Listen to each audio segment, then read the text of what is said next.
What's up, guys? Back with Eastern Shore Talk Around Town, and we're glad to have Nathan with us. Nathan, 3 quick questions for you. First question, what does the term self-care mean to you? Self-care to me is pretty much anything that you do to make yourself feel better, whether that's mentally feel better or physically. And what's one thing you do consistently for self-care? That would be to come here to the gym. And what's something you've been watching lately that you've enjoyed? I've gotten back into the Blacklist recently, which I love. I stopped watching it for a while, but just got back into it. There's 4 new seasons. Awesome.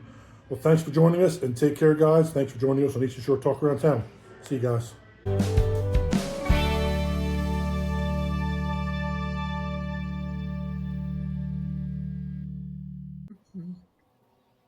Hello again, everyone. Welcome back to Eastern Shore Talk, your podcast for all things self-care movies.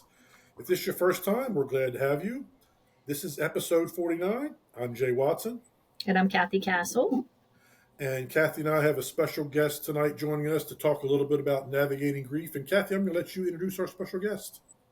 Yes. Well, I feel like sometimes when these special guests come on, they're special to me. So I hope that she doesn't feel like I've coerced her on here because of that. But she's another person that I'm a huge fan of. And if anybody local might remember her as Janice Ridgway, that's how I fondly remember her from our younger days. Mm-hmm. And but she's all grown up and married now, and it's Jan Ware, and her husband Jesse is a really cool guy, and they're just really special people. And I'm going to let her actually talk about what she's certified in, but we're bringing her in because of her expertise in REIKI and in navigating grief. And I'm always just very impressed when I talk with her because she just has a lot of good stuff. And that's why we want to bring her on, to help anybody that's listening maybe think about a different way of coping with grief as a form of self-care. So I'm going to let you say all of your fancy credentials. All right. Thank you very much. And thanks for having me. So yeah, I am a Reiki practitioner. So are you both familiar with Reiki? Vaguely. Have you guys talked about it on the podcast? Actually, a little bit, not a lot. Yeah. Okay. So, well, I'll explain that and then I'll tell you what else I do. So Reiki is an energy healing modality. So we all have, I'm sure you may have heard of chakras in our system. And what we like to say is when your chakras are out of alignment or blocked for some reason, you have dis-ease. So disease. So the energy comes in through the top of your head, and it kind of works its way down your body. And then you'll hear people say you should ground, go and grounding, go to the beach, go to the woods and put your feet down. And so it's just kind of getting everything in alignment. So what I do is, and sometimes people don't like to be touched. Some people do like to be touched. I like to place my hands on like the head, the shoulders. I work my way down the chakras, and very slowly. And it's a silent type of treatment. And I eventually end up back at the head. And usually everybody experiences when I end up back there, they're like, woo, afterwards. It's very different. People have different experiences. Some people see colors the whole time. Some people feel vibrations. I've had one client who actually had pretty intense muscle movement. And she was like, I don't know what's going on, but I can't control this. So it all depends. And some people feel nothing and fall asleep, and then they wake up and they're just relaxed, and that's great too. So all of the above. Well, I can tell you that my massage therapist has used that as part, and Janice and I have talked about it as part of our sessions. I can honestly say that Reiki wasn't ever on my bingo card because I like everything in life, right? We all think we know what Yeah. something is, and we really don't. Or at least I should say me. I shouldn't say anybody else. I thought I knew a lot about a lot of things until I grew up and realized I know a little bit about a lot of things, but not a lot about a lot of things. Anyway, but I was always under the impression like, I don't do Reiki because I like massage. I want to work out that tension and whatever. I just didn't understand until I had formed a good relationship with my massage therapist, and she's like, can we try some Reiki? And I'm like, yeah, whatever. And then I really started to buy into it. I'm like, man, I call it juju. I was like, get that juju out, Mhm. Colin. And she does place her hands on me, and I feel heat. I feel heat every single time, and Mhm. I see colors. And on occasion, tears will come out of my Yes. eyes. Yep. So I'm just like, what in the heck are you kind of voodoo are you doing here? But and then she's really taken some time to explain to me the chakra and Mhm. how the energy works. And I actually like it. I like it combined with my massage therapy. Mhm. And so I hope that people would be open minded to Reiki, Mhm. um, Yeah. Yeah, because I do think it's a form of they self call care. it the woo woo, don't go woo woo.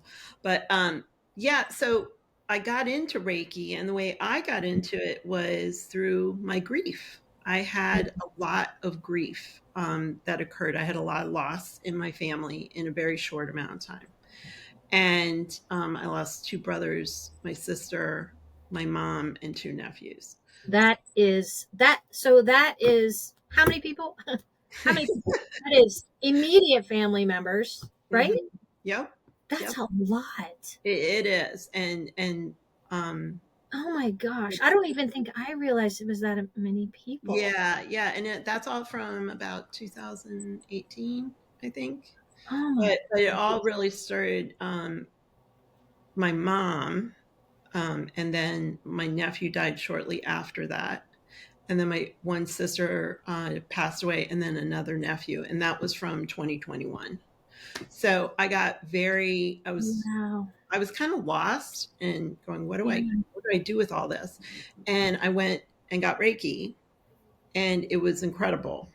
I just felt like this opening, and I was like, whoa, I got to keep this up. And after a while, my practitioner said, I think you should go get certified. Wow. Like I sensed something, and I think, and it's completely changed. Well, it's changed the course of what I do for a living, but it's also just completely changed my life. And what I ended up finding out is not only because I went to Reiki because of grief, people come to me for Reiki because of grief, because there are more than 40 different types of grief that people experience. And it is not just somebody passing away. It's not always death. It can be it can be divorce, it can be loss of a job, it can be moving, it could be selling a house. It doesn't necessarily have to be a person that has left. So I ended up really searching, and some of my family were really, really, really struggling with their losses, and I'm like, there has to be something else. Because it was a ripple effect. Your whole family was affected there. Yeah, and it was pretty intense, and I started looking. And let me be clear, this what I end up doing is not therapy. I go to a therapist. I'm like, go to therapy. This is not what I found. So I'm not particularly religious. I'm spiritual, I'm not religious. Hmm. Hmm. And I just kept looking. Everything was go to these groups, do this, do that. And I'm like, no. And some family members had tried that too, and it wasn't working. And then I came across what's called the grief recovery method, and I was like, okay, this might have legs here. And I started reading about it, and it's really the thing that attracted me to it is there's a beginning and an end. It is a finite um, Process. sessions. Yeah, process. Thank you. I was like, what's the word? Well, Um, pause for a minute because I yeah. think it's really important for what you just said. I mean, I feel like we as a society, as people, we do think grief is death. I think that we get locked in that Yeah. it's death all the time, and maybe can't eat. I couldn't have you just taught me something. I didn't know that there was 40 different kinds of grief, honestly. So, and I think a lot of people, Jay, that we're trying to help in the community with self-care, well, who doesn't have grief? So Yeah. everybody does. They might not identify as that, Mm-hmm. but Yeah. how they physically feel, how they mentally feel, everything probably is affected by some kind of grief process that they're having and can't even identify. So I'm glad that you brought that up. One, that there's a lot of grief. It doesn't always have to be connected to death, but I'm sure that all of us experience death. And another thing we have heard from other people, Jay, is that although maybe they are seeing a therapist or they have seen a therapist, that there's not just one thing, particularly when it comes to death, a significant loss, that has helped them. They've had to use a variety of self-care or healing methods. So that's why I'm glad you're here to tell us about two of them. One that obviously has worked for you is Reiki, and the second one that I am fascinated by is this grief recovery model or Method. grief recovery Method. It's from method. I keep yeah. wanting to say model, grief recovery. It was started. So let me give you a little background. Back in Yeah. 1977, there was a man named John James Mhm. who lost a child, an infant child, and he was so overcome with grief that he was just struggling in every aspect of his life, and he started. In fact, he ended up getting divorced from his wife. It was just it trickled, right? So what ended up happening is he was like, I got to figure out what's going on here. And he came up with things that helped him. And word got out. And I think he used to sell solar back then. I don't know, but the word got out and people started coming to him like, well, okay, you lost child. How are you? How are you functioning? And he would help them, and then he eventually realized that this is what he was supposed to do. And then there was a man named, I actually wrote down, Russell Freeman, who came along, and he had a different type of grief. So here's what we're talking about. He had just had a second divorce and bankruptcy, Oh, wow. and he was struggling, and he got with John James, and over time they've developed this method, and it has been studied. And I've been told that after 9/11, Mm. recoveries who are trained in this method went and helped with people who were affected from 9/11. So Wow. it's really fascinating. And what grief is, I'm just going to tell you, it's when you wish something had been better, different, or more. So let's just think about that for a minute. Yeah. Okay. You're selling a house. You don't want to sell your house. Well, I wish that could be different. Mhm. Um, boy, I'm pulling these out of my hat, but um, I'm, Yeah, like I wanted to help my family member, but I should have done more for them, and if I did, that wouldn't have happened. right, right, and it's all encompassing. So it's what happens is grief is also often in society, I should say. I'm generalizing here. Mhm. Please know that in society we look at grief intellectually. Mm. Okay, a lot of what approaches are very intellectual. Well, grief is all about emotion. You can't think it away. You can't you can't wish it away in your head. You have to do the work and you have to feel the feelings. That's pretty powerful. That's something to think about again too. I mean, the way you're even saying it, we try to make it intellectual. Like we can, Mhm. yeah. If I think We about can this, Google, we can Google it and figure it out. Yeah. if I divert myself, if I do this, but you're right, it's emotional. It is emotional. Wow, that's a good point.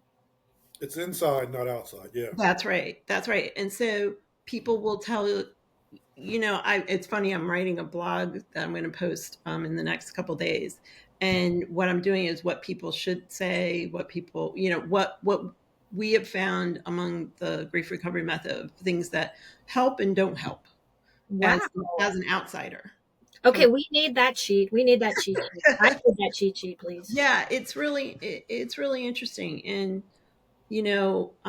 part of the grief recovery. So the way the grief recovery method is it's broken up into two parts.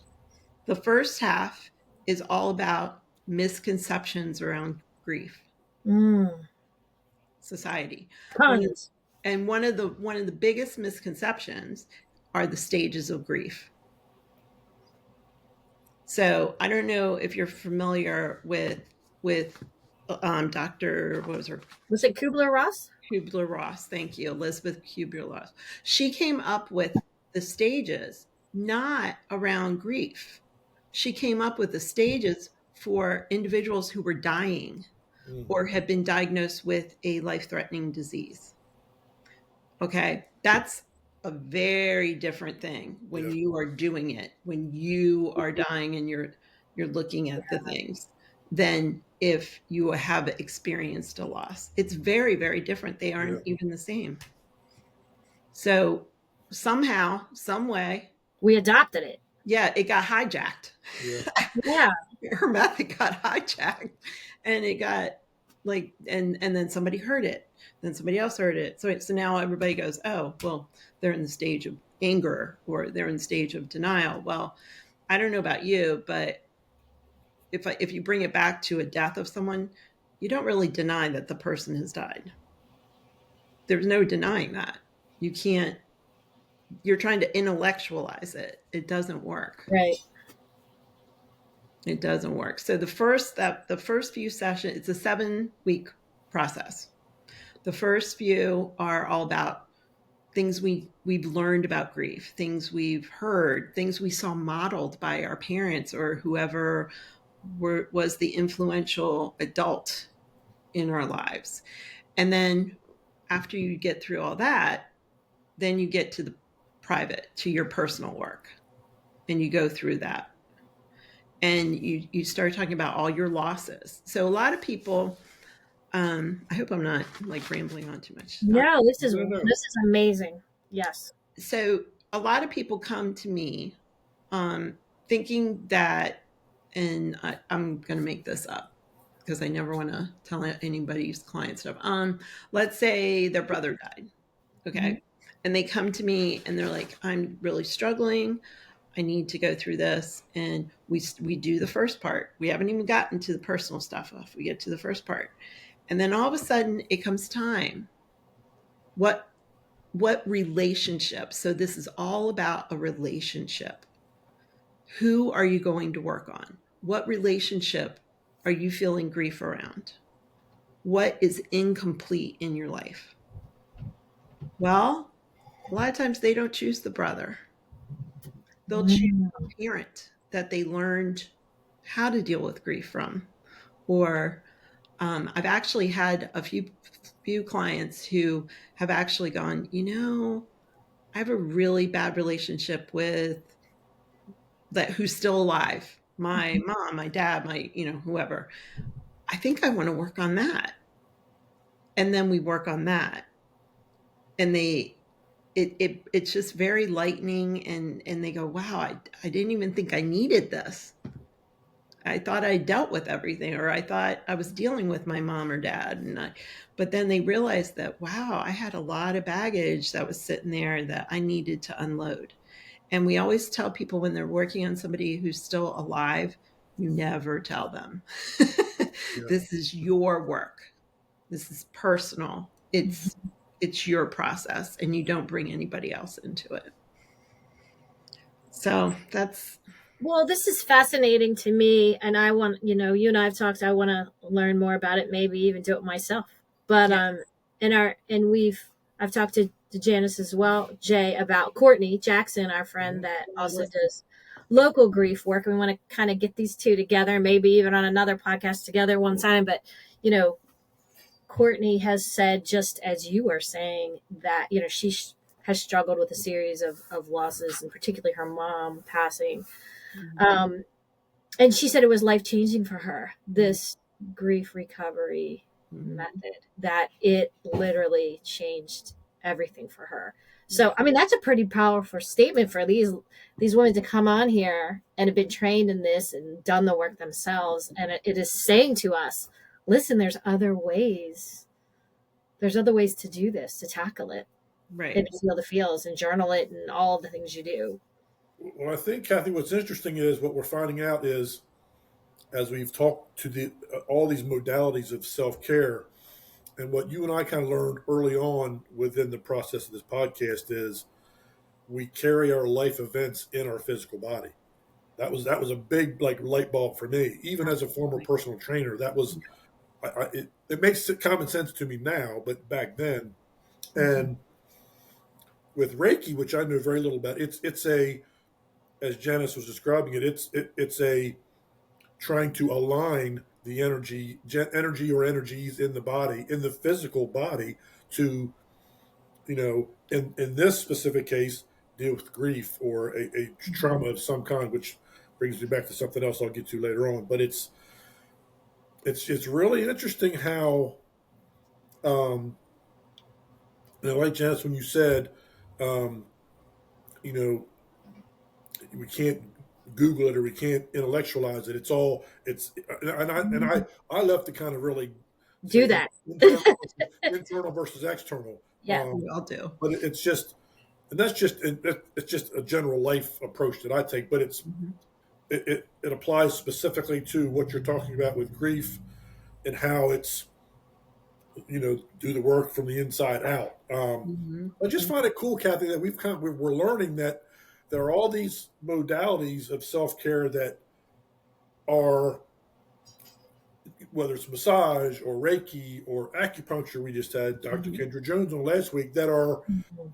that are approaches to the physical body to approach internal stuff, life events that are weighing on us in some way, shape, or form. So, Mhm. um, And it's I'm fascinated by people that do the work, like you do the work with people in their bodies, and how you guys can just read. I mean, I'm just fascinated when I work with my massage therapist Colin. I'm just like, she's holding my ankles for a while, and I'm like, what is? And I'm thinking to myself, what is she doing? She doesn't usually hold my ankles, and then she's like, yeah. It's almost like she can read what's going on in my body by holding my ankles. I'm like, what the heck kind of Yeah. witchcraft you got going on today? But mine does behind the ears, but she does yeah. something with my earlobes. Yeah. And Mhm. you're like, what the heck, man? And I'm like, what else? Sometimes I'll say, okay, what do you got? What do you got today? Yeah. Um, Yeah. And it opens up. What ends up happening is, like, for me, working on someone with Reiki in particular, um, I'll be feeling, the energy going through their body, and then you get to a spot and nothing's happening, really? So it's like or healing. it's depleted, or this is only me. A different Reiki practitioner may have a different experience working on the exact same person, but for me, this is how I read it, and I'll go, oh, okay, there's a block here, and I do my stuff, um, and a lot of times I just get it just happened recently, actually, on a client. I was doing my thing because I start here and I kind of work my way down. And then something just tells me something, you really need to go over to her left arm. You just got to hang out there. You just got Yeah. to do it. And it's funny. And then some things come to me and I ask questions afterwards. And she's like, yeah, How'd you know that? how'd you know that? Yeah. And I feel very blessed that I learned how to do this, because it has been life changing for me, for sure. But to have that kind of relationship with your client, and to have your client trust you and be open to that, I just think it's really cool. I mean, and I know because I've experienced it myself. I mean, it's trippy. I'm like, whoa, like what am I seeing? This is crazy. Like I'm seeing light blue and it's almost like a little clouds in it. I mean, I've seen yellow. It's wild. It It's is. wild, and it's hard to explain, but you just kind of gotta relax and be open to the therapy. Mm-hmm. I normally fall asleep before I see colors, so I just see Take black. the misting off. That's really good. That's really good. I tell people if you fall asleep, your body has just relaxed and it's just going to go. You aren't going to fight it. It's just going to go. And then Listen, I don't want to miss out on anything. Surprise, surprise, Jay, right? well, yeah, shocker, Kathy. I'm going to see I this. don't. I don't try. I don't go in there and intend to fall asleep. It just happens. That is so I'm funny. going to sleep later. I'm not going to miss the show. That's so funny. So, So, Jenna, yeah, go ahead. question for you. You were talking about something said you with this client. So something said you should go to their left arm. Are there do different parts of the body are different parts of the body supposed to feel have a different energy about them, and do they represent different things? Well, Kind of like acupuncture, kind of sort of does. yeah, it's more, it represents different things and emotions, Right. different chakras. So a lot of people have anxiety, which this will come as no surprise to you at all. It's the gut. So it's your solar plexus. And that that's why your stomach's upset when you're Right. anxious. That's why, all the stuff, not that anxiety isn't going to affect another part of your body, but that in particular, it's there. It's where it lives. It does. At least I've found it to be where it lives mostly. Colin will say that to me, solar plexus, and I'm like, okay. That's an 80s term. yeah, right. You're right. That's some old movies. Yeah. I should go back to grief for a minute because so one of the things that we realize as we talk to clients going through the grief recovery and such, what grief is really about is when you're talking about a relationship with someone, whether they're dead, whether they're alive, whether you were married and now divorced, whether it's incomplete. What it is, it's incomplete communication. So you wish you had either heard something from that person or said something to that person. So, and sometimes it's not safe to do that, even when they're alive. Like you might be in a situation of abuse or something, or you have recovered from an abusive relationship and it's not safe. You can't go back. You can't say those things. So what ends up happening when you get to the personal work, there is a way to release that and say those things with having someone witness it. And it's different than, and I want to be clear, people say, oh, write a letter to the person and burn it. Write it out. Yeah. And while that is healing, it's so much stronger to say the words and have someone hear them out loud. And there's different ways we do it, and you write them and then you say them. And when I tell the clients, my favorite thing was I had a young man I was working with, and there's a real, it's a formula. I'm not gonna lie. It is a formula. You have homework during this process. You have things you have to do. You come into the next session with your stuff and we talk about it and we do, but it's very, very specific. And part of it is you can't type it.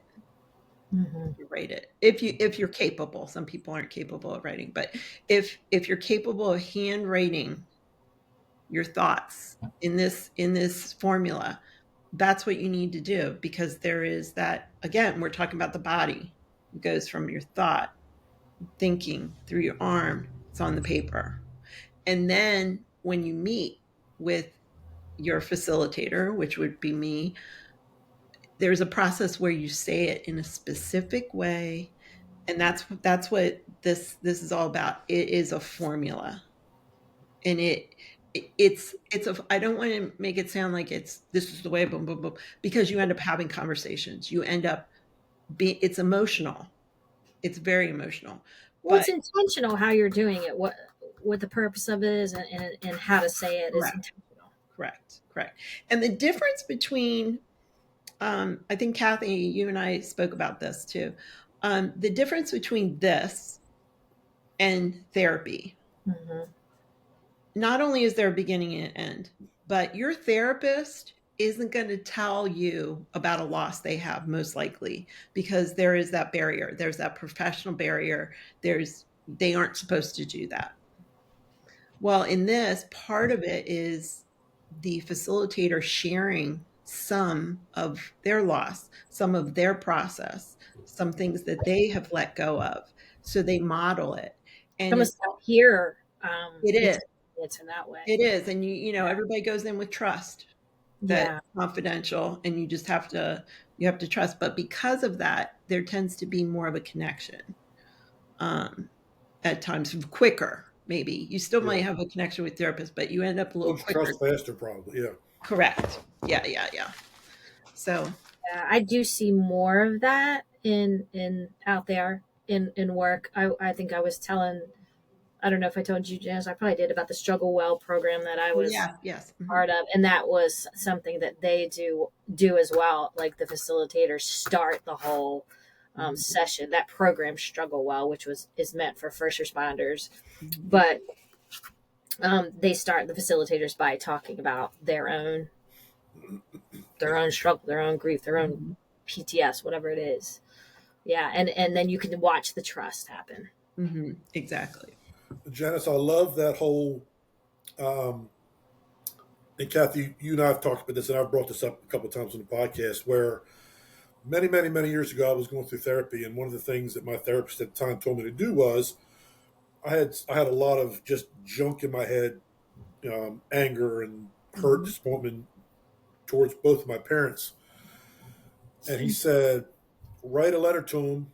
They don't ever have to read it. Nobody ever has to read it. Just write it. And I tell you, partly because I was just stubborn and just kind of stuck in that headspace at the time. Even then, I took so much from, and like you said, the act of physically writing instead of typing. That was it was less of an option 30 years ago versus now. But um, it was just so much to that. It was, number one, it was safe because it was just me in a room and a piece of paper and a pencil. And I was talking to them without talking to them, so I couldn't be disappointed by what they may or may not say. And it's cool that you said, it's kind of the step up. You not just write it down, but you then share it with your facilitator. You may not ever share it with the person you're writing about. And but I find, looking back, I can see more value in having done it and having, because I had a childhood trauma, and I never told anybody for 45 years. I literally not a soul. And as I kind of have evolved, and now I tell my story all the time, and it's kind of like talking about the weather. I can reflect back and be like, oh, that time the therapist said to write it down, and that was a huge step for me at the time, to be able to, safe space. Nobody was going to judge me. No one was going to disappoint me or reject me or, a million things. But to be able to talk it out with a facilitator, where it's kind of that next step of expression, I would imagine, and B, there's a level of sharing, and with that. It's like Cathy said, it's a peer thing, but yeah, and I didn't really understand what I got out of it for many, many years until I look back and be like, oh, that step got me to the 45-year-old who, it took a while to connect the dots, but yeah. Yeah, it's interesting what works for different people too. And the thing is, when you write it down, it is a process, and you're absolutely right. And it's emotional. I've had to add sessions with people, because, and this is I meant to say this too. If anybody were to do this grief recovery method, and sign up with whoever, me or whoever, and I've done people in Colorado, I've done people, because I do it on Zoom, so I'm not limited to my little New Hampshire town. But the thing is, when you do that, it just opens up. You're It open. makes you feel the feelings like you were talking about earlier, for Yeah, sure. that's what it is. It's Yeah. emotional. It is not intellectual. Yeah. you know, and we've all been told. One of the things I actually questioned when I went through this myself. One of the things they talk about is one of the fallacies around grief is that, oh, look at them. They're so strong. They're handling it so well. Look at them. Look, they're going back to work. They're doing this. They're look at that. You know, well, they are, but aren't they? So what I mean by that is there was a time when I felt like I had to be strong for certain members of my family. And yeah, I had to do that. I kind of had to shove it aside for a while and do what needed to be done. And that's not what we're talking about. We're talking about the people who go, yep. In fact, somebody just said it today, that was here at the house working. They were like, yep, yep. You know, because I was like, are you guys going to be out here at this podcast I have to do? And they're like, what's the on? I was like, oh, great. He's like, yeah, yeah. A person in their life had lost somebody, and it's been a year, and she's really still having a hard time. And I guess my parents taught me, because I can just Hope. yeah, it happened. Here we go. And I'm Move like, on. I wanted to go Yeah. no, because I forget, and maybe you guys have heard this. I can't remember who said this. Some famous somebody said the body never forgets. So Hmm. even if your mind puts it in that little box, Compartmentalizes it. puts it over here, it's going to show up. Yeah. And if it doesn't show up in your body, it's going to show up in your behavior. I'll say your attitude. Yeah. It's going to show up in your behavior, and you're going to hurt people around you that you care about, because When they say hurt people, hurt people. that's right. Exactly. So it's very this whole process has been so enlightening to me, and how it works. And by the end, I know I was skipping ahead. My mind's going bloop, bloop, bloop. I tell people, when you sign up for this, you have to do all steps.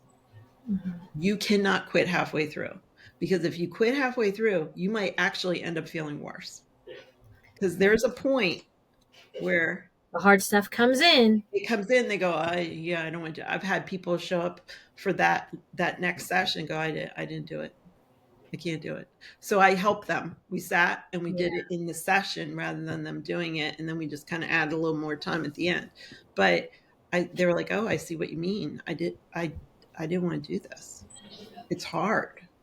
Well, but you think what's going on with us? What's going on with Americans? Like, are we just so busy and our attention spans are so shortened that for somehow we think we're strong, or we think we've got to push it under the rug and move on? Like, why isn't it just, as a society, are we pausing and taking care of our junk? As long as I've worked in mental health, is as long as I'm confused and baffled why, as a society, we're not pausing and unlocking what we need to be healthy. We're told we shouldn't.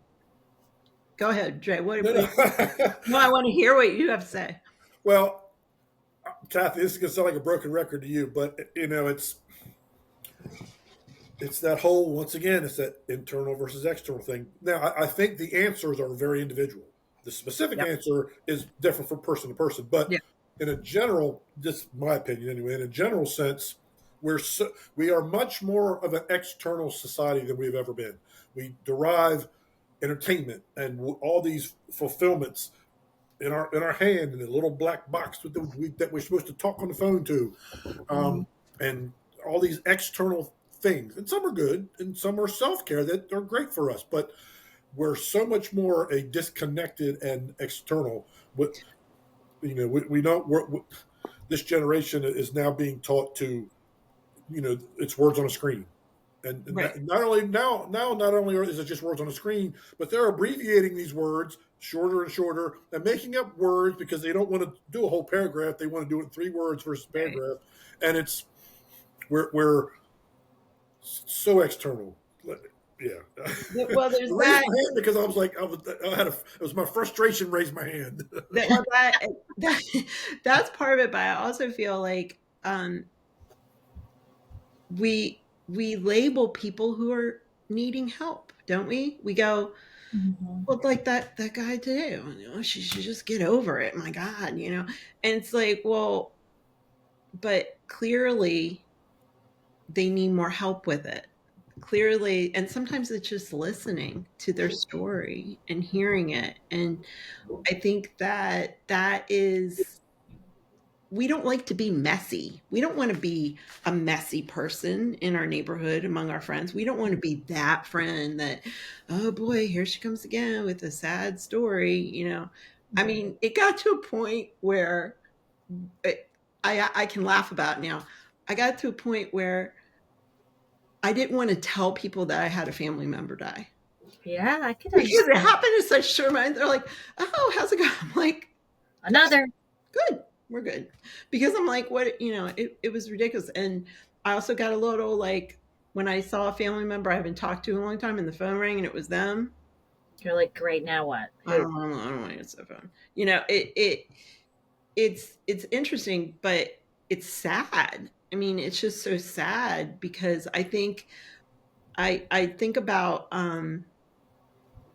my the kids I know in my life. Mhm. They in a lot of ways, some of them though are way further ahead. They have tough conversations with their Really? partners. They lay it all out. Well, if that's not going to work for you, well, see ya. They get it out of the way. Whereas, but then you also still have Jay. I agree with you. You have some people who are just like, yep, it's much easier for me to be on the screen, write what I have to say there. I don't have to see anybody face to face. Yeah. I don't have to react or be reacted to. Yeah. And there are those social expectations wherever they came from. I don't know how they've No, they evolved, but they've what they are is evolves different over time as different generations kind are. of Mhm. throw their hat in as far as what is expected from us, True. them, we, they, everyone. Right. Um, yeah, it's so here's a question, and I thought about this earlier when Janice, you and I were messaging quick, back and forth Mhm. about, you were asking me about the connection tonight. And Mhm. it got me thinking. What I do, I like to, as I know a guest is coming on, think about that topic and not just like think of things to ask them, but think about how it connects with me, how grief Mhm. kind of sits with me, and how I can bring that to the conversation. And this question is for both of you. This kind of talks, connects a lot of what we've talked about many times, Cathy, with trauma, just general trauma. Mhm. And here's my question: how do you think um, the traumatic experiences in our life, how do they impact not only how we handle those life events that we feel grief ourselves, but how do they affect how we handle those in our life who are going through grief? In other words, I'm sure it makes it tougher because we're now juggling a couple things at the same time. We're dealing with trying to navigate our own trauma, and then this other thing comes along. Mhm. So is it? And I don't know. This might be a rhetorical question. Is it? How is it different for someone who? And I guess I'm asking for myself, like because I have such a hard time when I'm trying to help others who I know who are dealing with grief because I know my story and I can talk about that all day, Mhm. but because of my circumstances, I don't have the life experience to kind of in some way navigate myself in dealing helping others deal with that. Mhm. So I guess my question is really for me. I'm asking for my friend. Um, um, like how does someone Jay like how does how it's feeling like a therapy session. Like how do I bring that into helping Mhm. others with grief? Okay.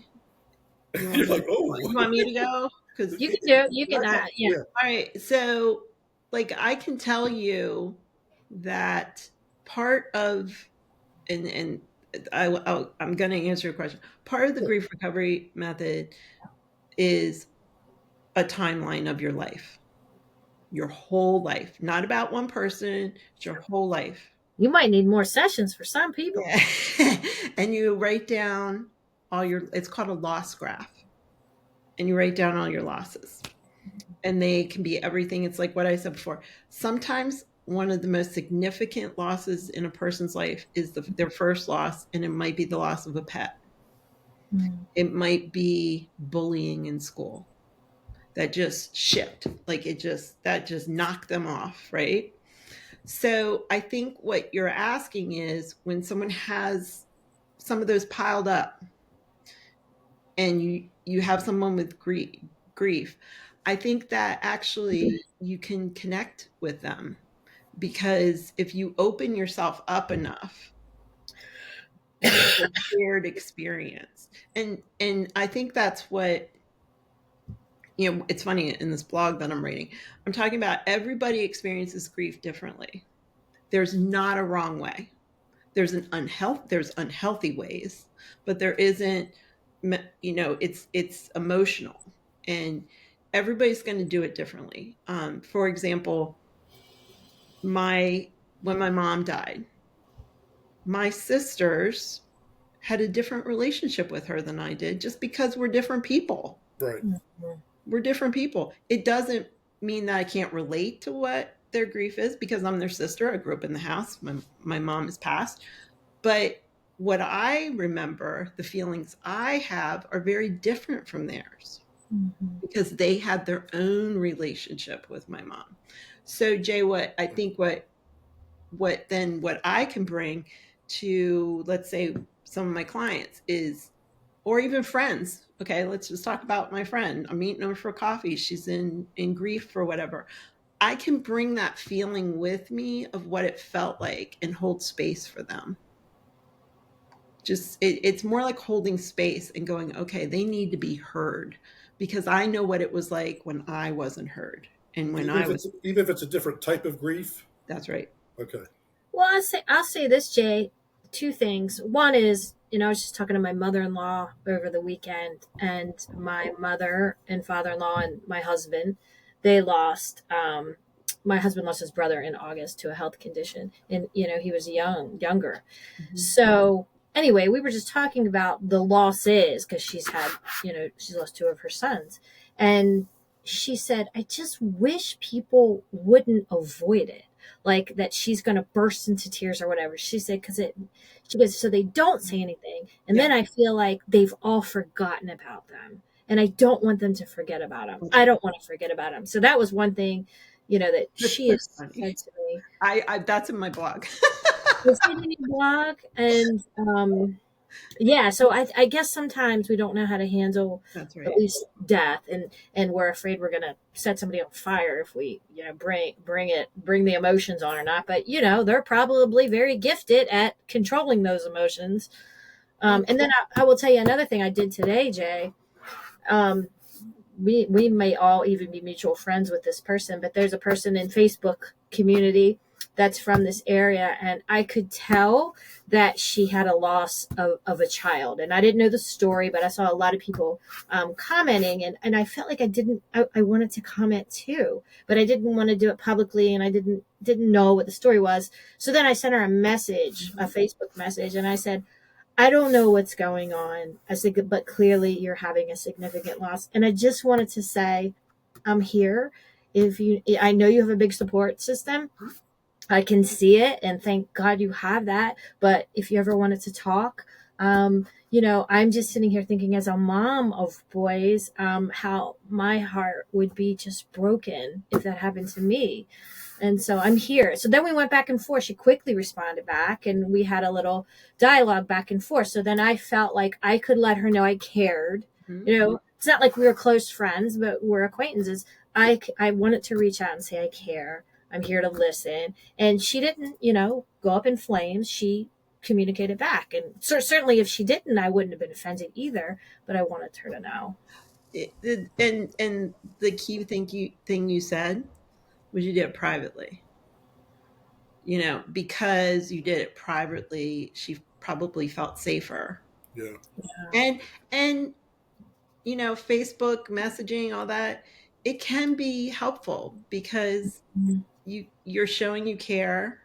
You don't have to, show up. You would, I would imagine the way you're describing it, you would feel awkward driving up to her house going, "Oh, I just heard, like." Right. Yes, Well, because we're not yeah, gonna have Yeah. exactly. But you offered that yeah. help, and you were an ear. You were someone that just says, "Hey, I'm not going to get overstep here, but I just want you to know I'm here." And I'm here. that's what people want. And one of the things I'm practically giving away my entire blog, but one of the things I say is one of the things you can do is remember the person, if it's and I'm talking specifically about a death here. um, Remember the person's anniversaries, their birthdays, and people are like, "Oh, I didn't want to call because they might be they're thinking about it." You aren't gonna You're not 100%. gonna, like, people go, "Well, I didn't want in case they were having a good day." Well, I'm like, "Well, yeah, they're probably having a good day, but wouldn't it be nice for them to know?" Because they're already thinking about it. That's right, exactly. And that's, people are afraid of that. Or and Well, what I have a friend whose son took his own life Mhm. New Year's Eve a couple years ago. So, when there's significant things, I'm definitely checking in on them. Even New Year's Eve, before New Year's Eve, what are you guys doing? What's your plan? And I don't want to set them into a downward spiral, but they're already thinking about it and they're all already traumatized by the anniversary date. I just want to say, I'm here. What are you doing? That's How right. are you spending? And those little So, Jay, that's the connection. There it is, because you might have trauma in your life, and there might be dates or there might be events that bring up that. So, if you know how it affected you, then you can go, "You know what? That Yeah. person over there needs me to just check in. Just Yeah. check in." And it doesn't have to be a long conversation. Right. Like, You know what a friend of mine did? Bruce Blake. You guys know Bruce Blake. I know when I was having a hard time a few years ago, my mother almost passed of COVID, and he would just simply say, "Buddy check." I mean, we had all our conversations, but every now and then, just buddy check. That's all he would say, and I would either send a heart back, like I needed that, yeah, I'm good, or I, I may say something. I used to send to a family member, I think it was, oh my God, was it Scooby Doo? Like going like this, like one of those gifts, Speaking. going like this, going, "How you doing?" Like, and it was just enough. Yeah.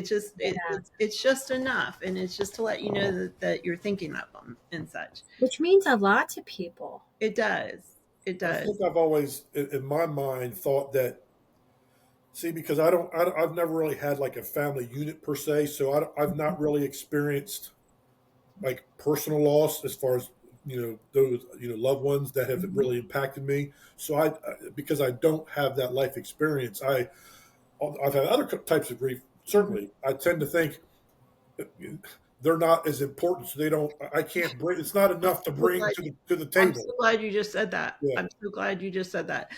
Again, I'm giving away my entire blog here. you're Um, welcome. See one how of, good you're flagging? one of the things is that we talk about is comparative grief. There's no room for it.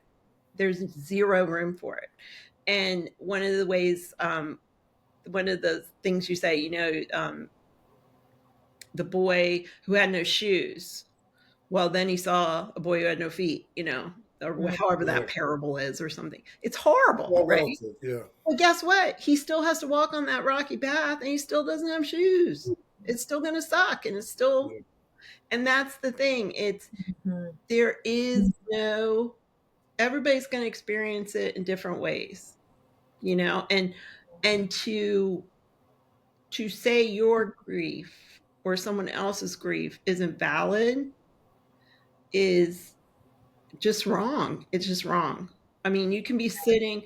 We give the example of sitting in like a grief group. You know how churches have those grief groups or whatever, Mhm. and um, somebody here has lost their mother, 80 years old, and the person before them is telling a story, and they lost their son, and this person is going to be like, "Well, I can't say anything.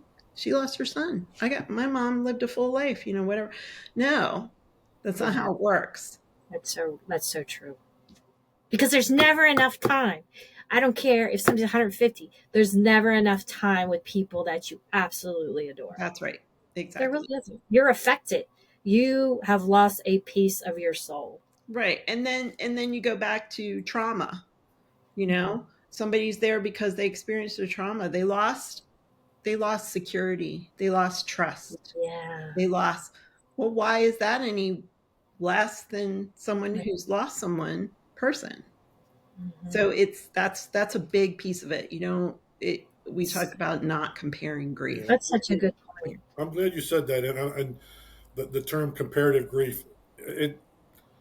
Look, I'm a person who's in my head anyway, but it's just I've always felt like, because I'm very I mean, that's kind of my part of this podcast is life. I bring the life experience side of the duo. Mm-hmm. So I always kind of the empath in me always wants to say, I understand and I can feel, so I can relate. Let me bring that to a way to help. Well, with the loss of a loved one, in my mind, I'm like, I don't have that to bring with me. I don't have that tool in the toolbox. Mm-hmm. I may have some others, Sure. but I'm like, I can't use a wrench when a screwdriver is what I'm supposed to use, or whatever. So Mm-hmm. at least that's how my mind works. But I'm glad you said that there is a way for me to have a presence in helping someone without having had the specific experience that they may have had. That's right. Grief is universal. Everybody experiences grief. Everybody. May not be the same grief that someone else had, but it happens. Yeah. So before we switch topics, And I think everybody needs a good buddy. Yeah. oh, True. yeah. True. I got a drink. Janice, before we switch topics, what else would you like us to know about what you do? And I did have one other question. Yeah. Is it, and I don't know that I know this answer. Like, you've done the more studying of grief than I have, but is there a time frame for this? Like, if somebody, my mother-in-law lost her son in August. This person I was talking to today lost her son just recently. Like, is there any protocol for this? Is there any, like, well, let's give them time? And I would think somebody would want to know that question. Well, the only thing I can say is it's different. It is different for everybody, and there's no way to know. But I tell people that what the grief recovery method is for experiences of grief where you feel it is stopping you from enjoying your life. It is stopping you from having new joyful experiences, that you can't let go of of what could have been in order to experience what is happening. Well, I like how you said that maybe, so what you're saying is sometimes people can't get past what they've lost to have new joyful experiences. Exactly. Right. And they think, I'll never be happy again. That's perhaps. Maybe they don't verbally There's probably some guilt in that. They feel guilty if they enjoy something moving forward. Yeah, and that's another thing. It's if somebody sees me laughing, or I shouldn't be laughing because I just lost my... Well, exactly. And people do judge. People judge, because I was with someone who had lost someone, or I think I heard the story, and they said, somebody, oh, I can't believe you're out. Oh my gosh. Well, shut up. I'm sorry. Shut up. Oh my gosh. Like, they got out of bed. They went and they experienced life because they still have family members, and they still, and that is, and the word guilt has no place either in grief. Yeah. It just doesn't. The only people who should feel guilty are people who have committed a crime on purpose. Yeah. A guilt implies intention. Right. Mm. And if you haven't intentionally hurt someone, you shouldn't feel guilt. You may feel remorse that, oh, you made them feel bad or something, but that heavy guilt Mm. Boy, we need a Janice cheat sheet. we need the cheat sheet. But yeah, as far as what I do, I'm up here in New Hampshire, but I do the grief recovery online and on Zoom and stuff, and you can read about it. And if you want to know more about it, I offer 15-minute free sessions just to learn about it, and you can ask questions or whatever. And the name of my business, here we go, is called Heart Stone Energy. And I named it that because I'm near the beach, and I had a really bad day one day, and I was just like, Mom, let me know you're here. Just show me something. And my dog like stopped, and there was a perfect heart. And I have found a heart rock every day I go to the beach. Really? Now I'm going to be looking for heart rocks. Yeah, I've got like jugs of them. Wow. Wow, that's a nice story. Is that your website too? Yeah. Like if people wanted to read about you. Yeah, it's heartstoneenergy.com. I love it. Awesome. And and you have blogs on your website as well? I my website, follow me on Facebook, all that good stuff. Yep. And then and sometimes people who go through the full 7 sessions, I tell them if they have another relationship they want to work on, you only do the last few because you've already done the basis. So you just work on the relationship stuff. You start where the fork of the road goes. Yeah. That's right. Yeah. And I'm prepared because I know what's coming next. I wrote them down.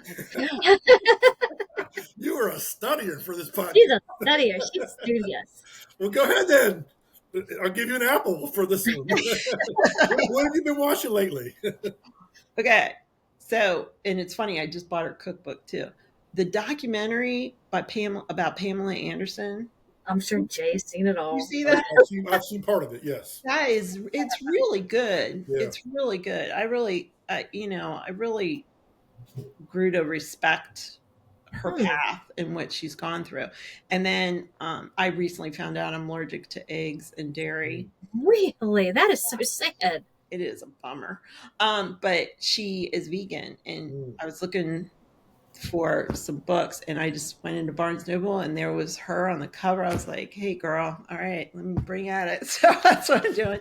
And then I know this is old. It was out for a long time, but never watched it. Jesse and I watched Coda, the movie Coda, Coda, Children of Deaf. Seen it.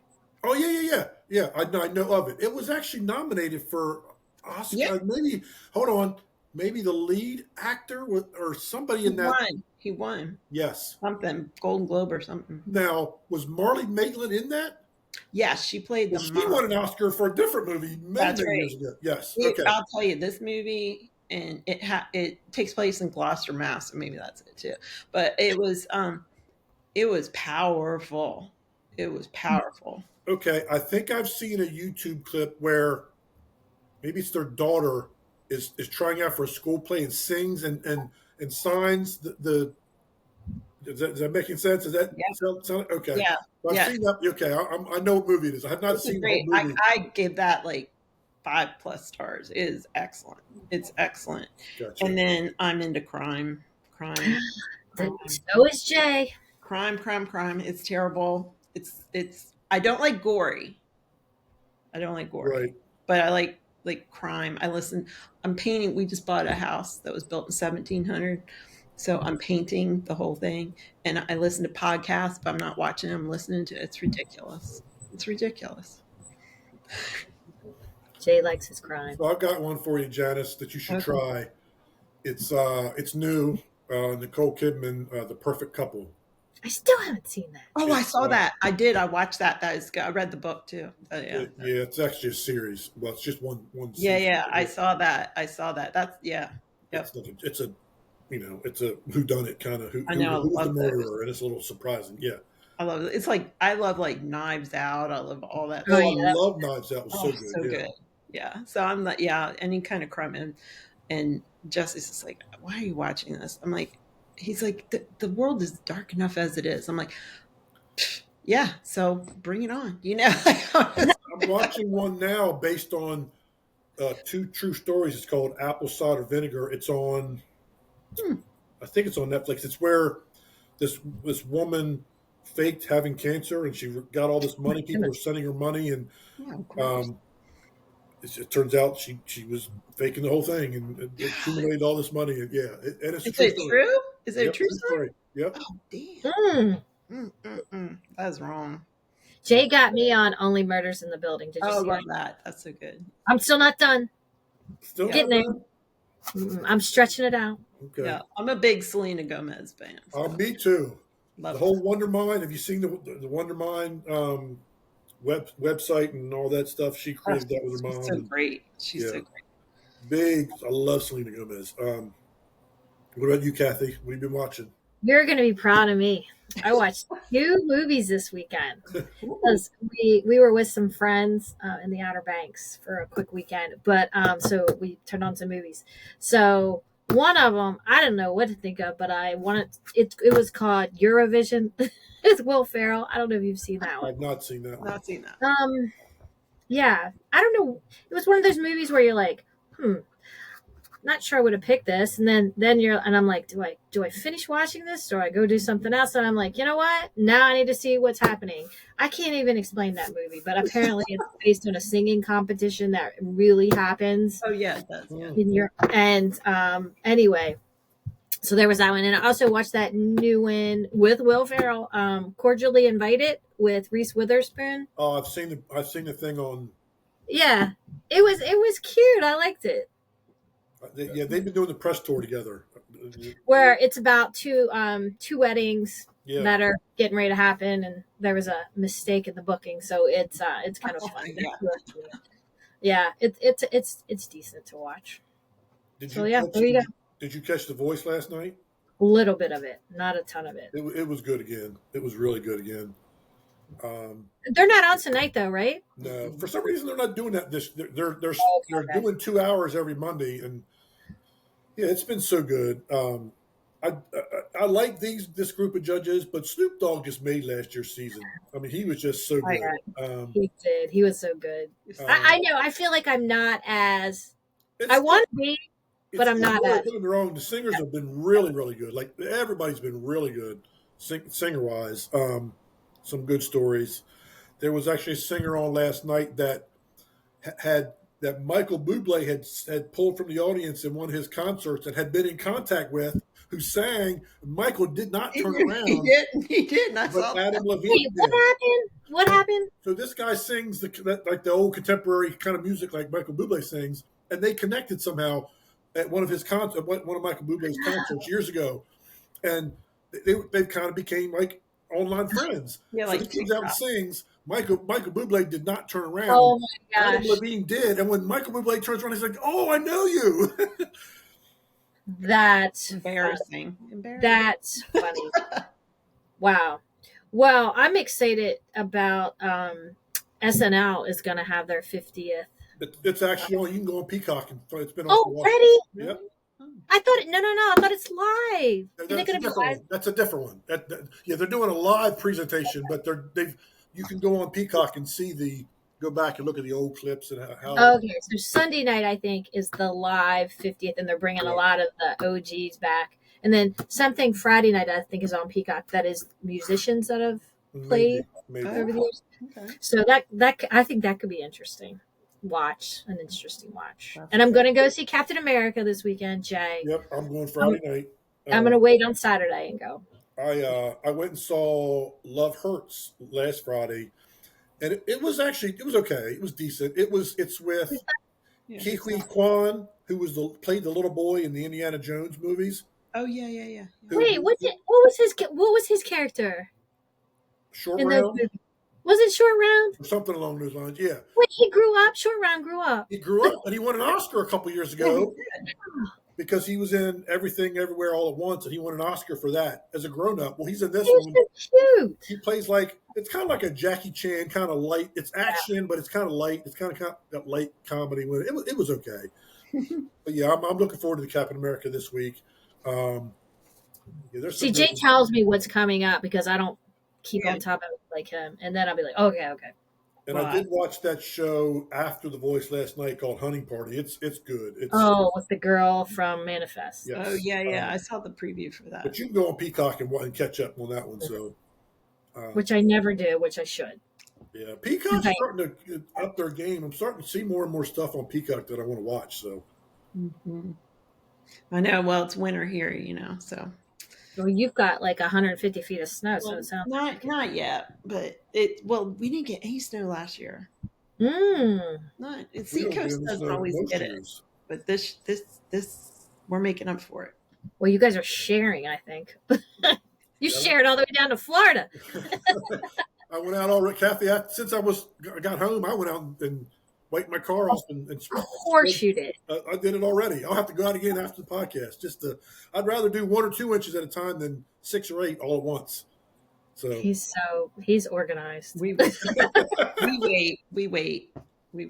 But you probably have a robot or something up there that automatically just clear. That's why you guys always go to school. We have the snow blower. It's like it's all peaceful. On Sunday it was all peaceful, and you're looking out, it's gorgeous, and then you hear the snow plow go through, and then like quietly you just start hearing the neighbors, all the snow blowers going. Then it's not quite as pretty anymore. No. That's probably like prerequisite machinery up there. Is like big snow removal equipment for people's houses and stuff. Yeah, I'm going to buy this house, and this equipment comes with it. Yeah, it's exactly. Like I got a car, I got my snow equipment, and my house. Too funny. All right, guys. Well, that'll do it this week for Eastern Shore Talk. We're glad you joined us.